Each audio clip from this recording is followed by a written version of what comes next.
Sylvia and me. Sylvia and Sylvia me. and me. Sylvia and Sylvia. Sylvia and me. Sylvia and me. Sylvia and me.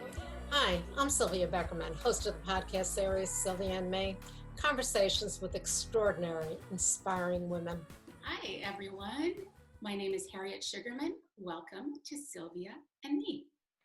Harriet, thank you so much for being here today, and we're going to talk all things climate change and children. You are the author of How to Talk to Your Kids About Climate Change, which, my kids are older, but I had never really thought about that in talking to them about it, not just educating, but how do you talk to them? And you are the executive director of Climate Mama. I love that.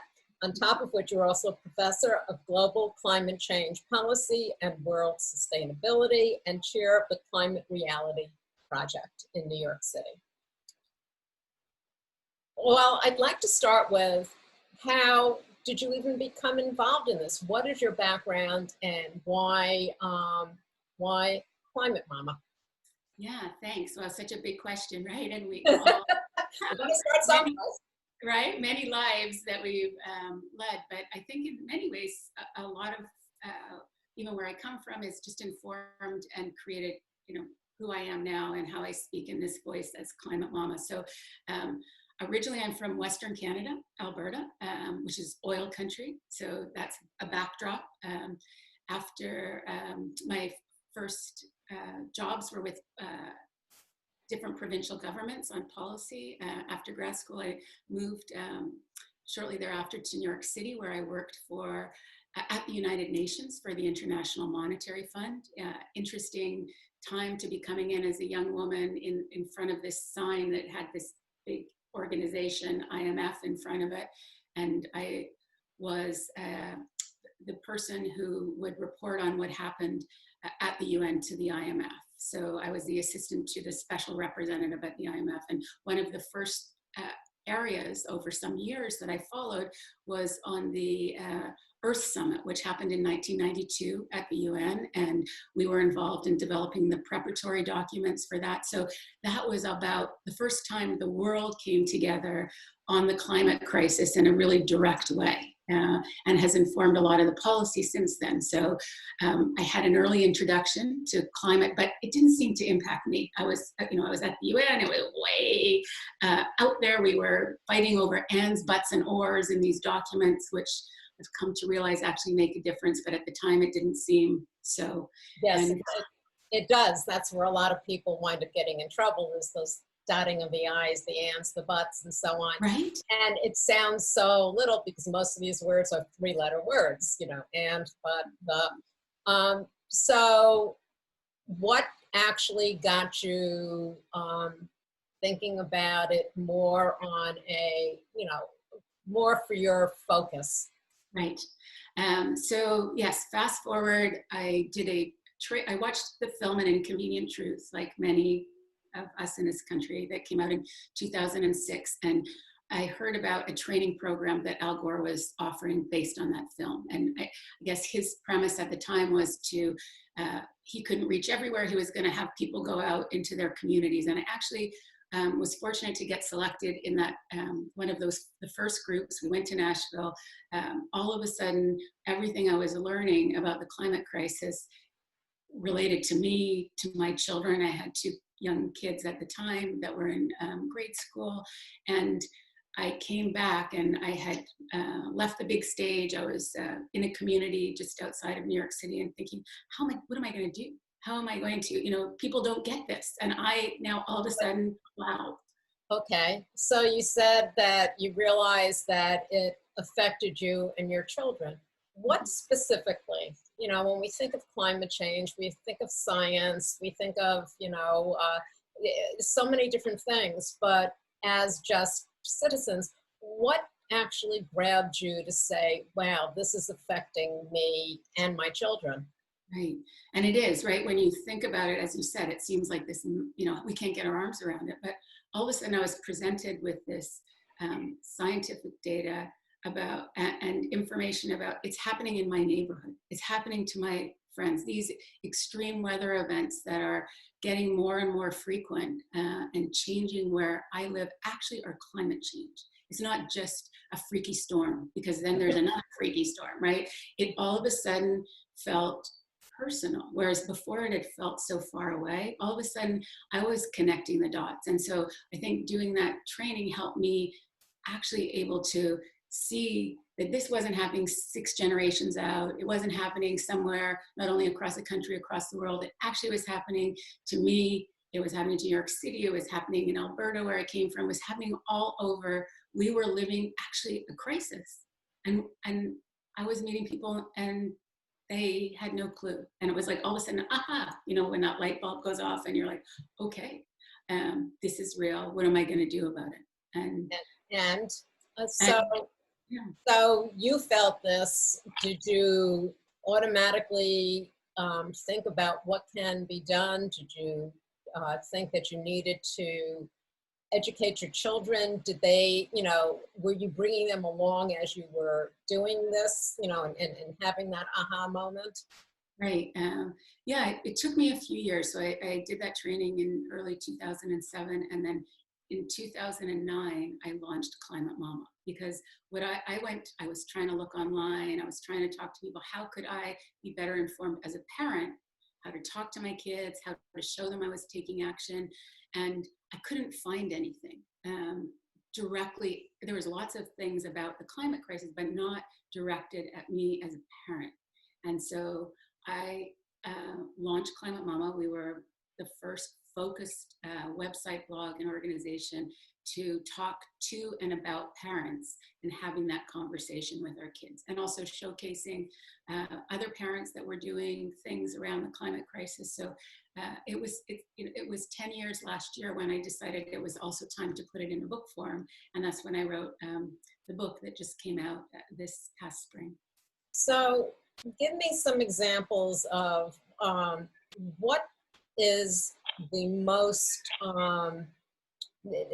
important or the most major thing that you're doing, that you then realize, you know, you have to show your children that you're doing this. What is the major thing that you did? Yeah, so our motto for Climate Mama, and something that I've shared in the book and that I do personally, and it's things that probably you do, that I think many of us were taught by our parents, is really straightforward. Tell the truth, actions speak louder than words, and don't be afraid. And when it comes to the climate crisis, I think however old our kids are, and I too, my kids are older as yours are now. It's amazing how fast time goes, right? But I tell them the truth, the reality of the situation that we're facing. And I think whether our kids are in preschool or they're growing up with kids of their own, and we explain it in different ways, we are living a crisis. It's something we got to get really comfortable with in a very uncomfortable way, because we're going to be with it for the rest of our lives. We have the power to make it less worse than it's going to be if we do nothing. And so I show through my actions. I think my kids see that at different times in their lives. Certainly when they were in grade school, they were happy to come with me to protest, to write letters, to visit our elected officials. As they got to be teenagers, I think they were embarrassed by what I was doing. Okay. We're put on this earth to embarrass our children. That's all right. And now I see that they heard me, because I see it in some of their actions and some of the ways that they speak of these things. So I think, you know, we only can do what we can do, but that. So what are some of the specific early actions that you took before you started Climate Mama? What are some of the specific actions early on that you decided to take that you were showing your children? I mean, that's what I'm trying to get at.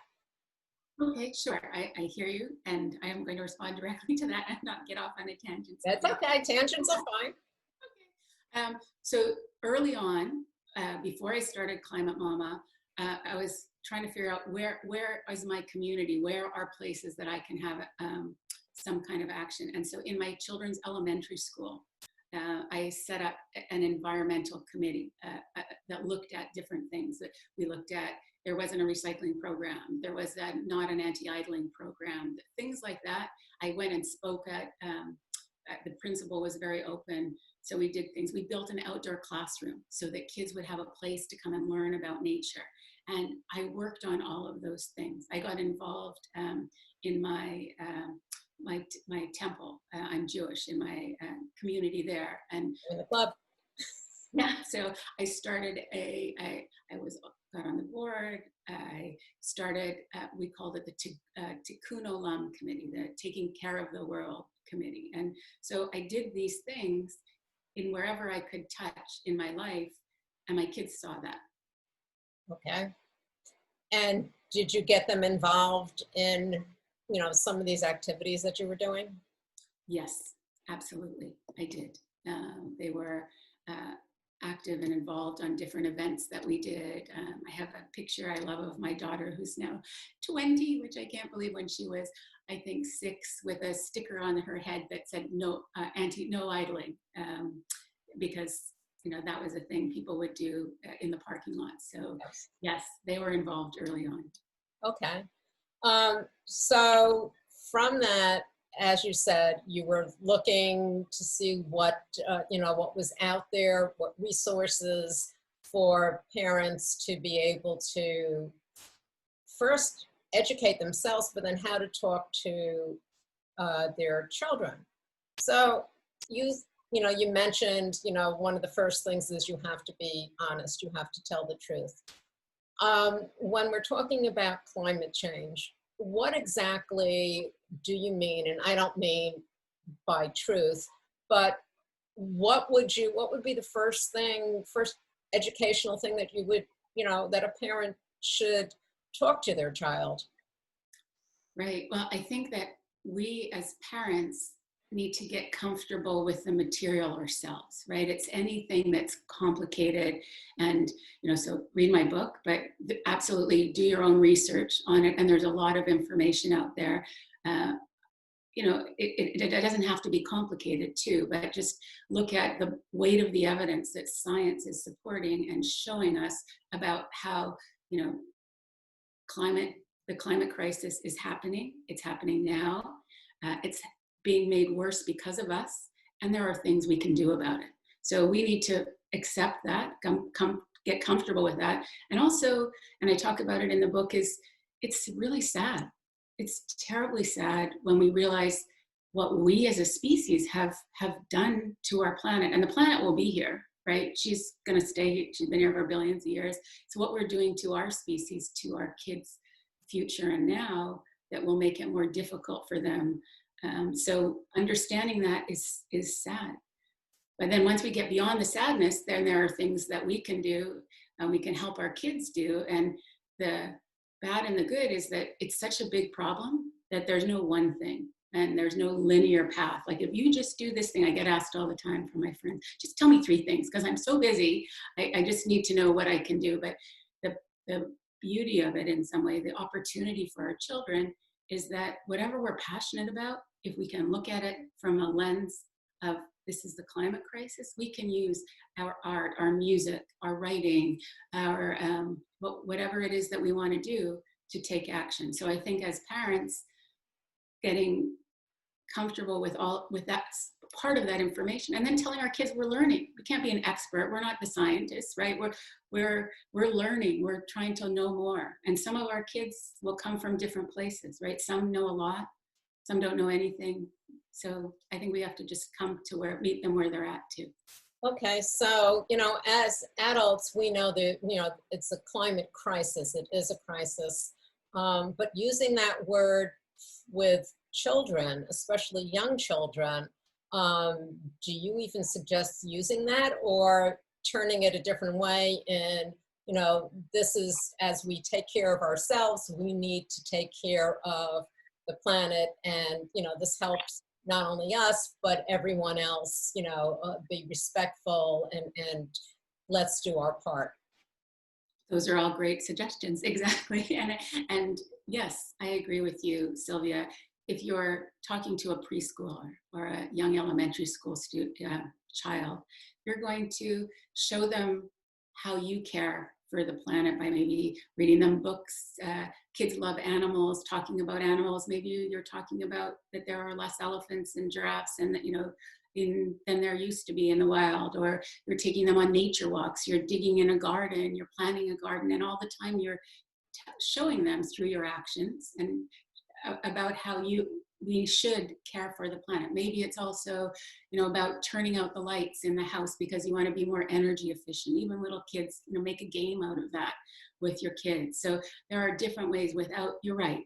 Little kids should just feel protected, right? They should know that we're working on these things. And I think showing them other kids, there's lots of kids of all ages that are outspoken on these things, even very young kids. And so that can empower our kids too, seeing it. You don't have to be an adult. You don't have to be of voting age to take action. But things like voting for someone that supports the action on climate, Right. Let's talk about that with our kids. So there are different ways, of course. Yes, thank you for making that distinction. Okay, so, in today's environment, we have so much unknown and unrest going on. Just mentioning the pandemic that we happen to be going through now, the COVID virus that is hitting from all ends and upending and changing our routines, our way of life that we have been living for so long. How do you integrate that with the, getting them involved or, getting them to know about climate change? How do you approach that? Because there's so much that they are now being inundated with. Yeah, it's such a good question. And again, huge issues, right? We're dealing with a global pandemic. We're dealing with racial injustice and protest across our country. And yet, those things are connected. The climate crisis impacts us all, but it doesn't impact us all evenly, especially in our country. And being able to point out to our children, and again, depending on the age, et cetera, but in a similar way that that COVID-19 impacts people that are closer to sources of pollution, that are susceptible to asthma and things like that because of where they live, because they're living in poor communities that maybe don't have the same voice as some others. That's who the climate impacts are having a direct impact on. So the issues of justice, and I touch on it in the book, and again, you need many books and to educate ourselves in a big way, but it's something I talk about in the book. What zip code you're born into impacts your future in many ways and impacts the climate impacts that you feel as well too. So those connections, from that perspective, they're learning and teaching opportunities for us with our kids of all ages to help them make those connections. And in a similar way, how we're coming together, to deal with the COVID-19 crisis as a community. It's a global pandemic, but in each of our communities, we've come together in different ways to help one another, to protect those that are more vulnerable, our elders, our grandparents, etc. Those are good lessons too. Well, that's the whole thing. A lot of people are stuck on the fact that it has to be, it can't just be our community. It can't just be, me doing it. It has to be everyone doing it. But in order for everyone to do it, you don't have to wait for big change. You can make a change just by doing little things and then showing people what you've done. And then that could just be contagious, which is not a word we want to use right now, but that feeling, that power can be contagious where, you start with your own family, you move it on to your community and your neighboring communities. And education, and we're not just talking leaving it up to teachers, education within the household, within the family, within the neighborhood, within the community, then that spreads. And as you said, with children as young as you get them involved in turning out the lights, taking out the garbage, recycling, planting a garden. Those are big steps in a huge global crisis. So what, if you had 2 or 3, and I know this is something you said before, suggestions for parents, parents of, we could start with toddlers as opposed to youth or young adults. So we start with toddlers. How should they approach it? What are a couple of the things that they could do to start the education of their toddler? Yeah, I think, again, wherever you're coming from in terms of a connection to nature, whether that's planting, as we said, a garden, or just pointing out flowers and trees or animals and reading books about those things. For toddlers, for little kids, it's just showing them how we're protecting our bigger home and our personal home as well too. And if you're moved, if you're that person that likes to go to be in crowds with people, when we can be in crowds, right? Very good. That where people are talking about the climate crisis, talking about our democracy, things like that. That toddler is not going to remember that they were in this, but when they see pictures of them in a stroller, that you took them there to be part of that, that's how family memories and are made. And so they know they were there with you and you cared about it. So all of those things, you're building moments and memories in your family that you'll remind them of. So I think those are things we can do with very young kids. And it could start right there, because actions speak louder than words. And, especially children, they happen to mimic what we do. Sometimes it's a good thing, sometimes it's not, but they do mimic what we do as parents. So I can see where you're going, toddlers, if you start at a young age. But what if all of a sudden, you have teenagers, youth, young adults, and you now, when I say you, I just mean in general, now realize that there is a crisis going on, and you've just woken up to this realization. How do you go about now sitting your teenager down and saying that you've come to this realization? How do you go about doing that? Yeah, I think, in the way that you do on your show and having these conversations, that actually our kids have opinions on these things, whether we think they do or they don't, through social media, through their friends, through what they're reading. They may not have discussed those with us. And I think that most, even, the elementary school kids, in some ways, this is something that, whether they're learning it in school, they're seeing it, they're experiencing in their neighborhood extreme weather events, they're seeing things happen that, they're hearing about. So I think we have to listen to our kids too. And some of them maybe not, right? Maybe they haven't, but likely they have, or have some kind of opinion about it.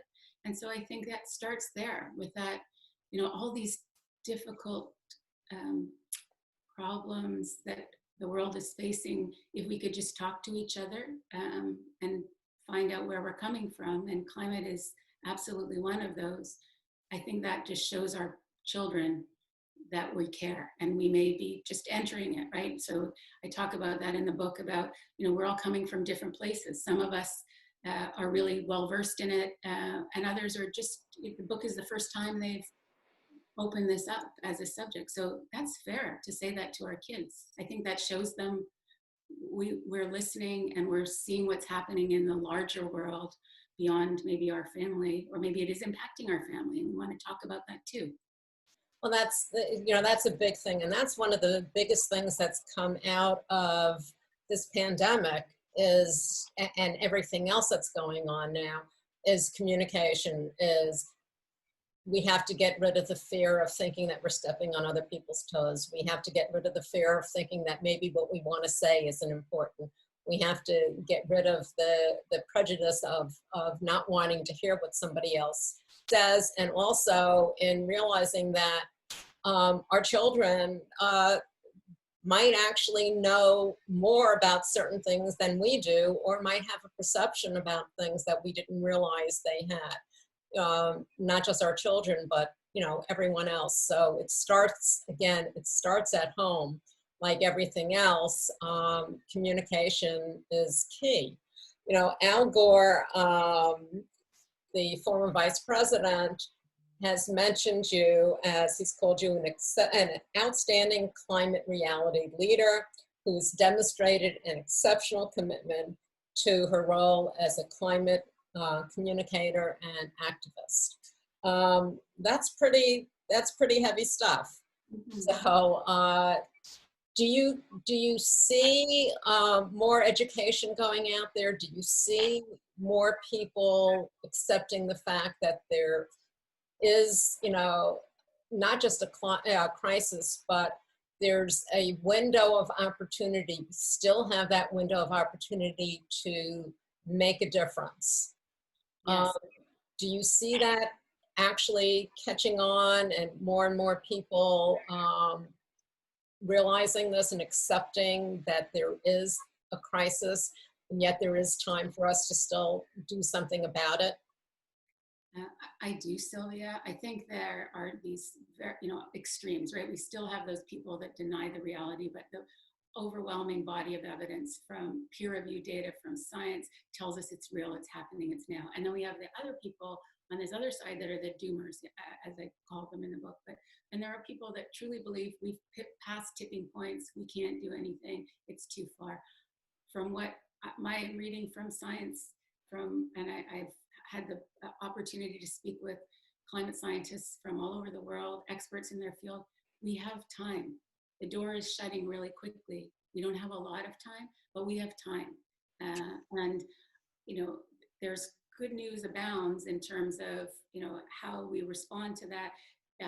New Jersey just became the first state in the country to say that climate education will be required in K through 12. That's going to be just implemented in this coming fall. And it's not just in science classes, it's cross-curricular, it's in social studies, it's in art. And that's what it needs to be across everything. So education from a very young age, even though it's an emergency, we need we don't need everybody, as you said, but we need people to understand truly what's happening, and that there are things that we can do. And so I think that is a big message of what I'm trying to share in the book, is that we hope in a vacuum doesn't work, but active hope, as we build it, whether it's educating our kids formally or informally, showing them through our actions. And again, knowing the reality of what's happening doesn't formulate the policy. So we also need leaders in business, in government, that actually not only say, okay, I get it, but they actually have to have a plan. So our democracy, voting on these things is and who we use our purchasing power of our purse, what companies we support, etc. Everybody needs those organizations, those individuals that want our vote should have a plan. It shouldn't be partisan. And unfortunately, it's become political, and it shouldn't be. And that gives me great sadness, but we need to get beyond that, because it is something we all need to be working on.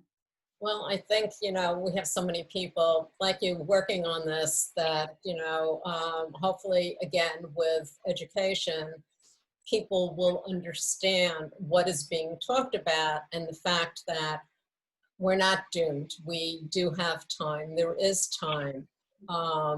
Whether it's a long window or short window, it doesn't matter. You have to take the bull by the horns and say, okay, I'm going to do my part. And, one of the ways of doing that is, if you can, if you're of age appropriate, which is 18 or over, you go out and you vote, which is exceedingly important. It's a right we have. So tell me, where can people find out more information? What is the website? Thanks, Sylvia. Yes, the website is climatemama, MAMA, one word, .com. And you'll find more information, information about what climate's about, information about my book, and I think that's a good place to start. Well, I think your book, How to Talk to Your Kids About Climate Change, is exceedingly informative. Also, you have a lot of information on your blogs that you have on your website. Harriet, thank you so much for being here today and talking about such an important topic. Thank you, Sylvia. Thank you for letting me speak to your audience and to have this discussion with me. I so appreciate it. My pleasure. You can find us on all of your popular podcast platforms and, of course, our website, sylviame.com. Stay safe, stay healthy, and stay tuned.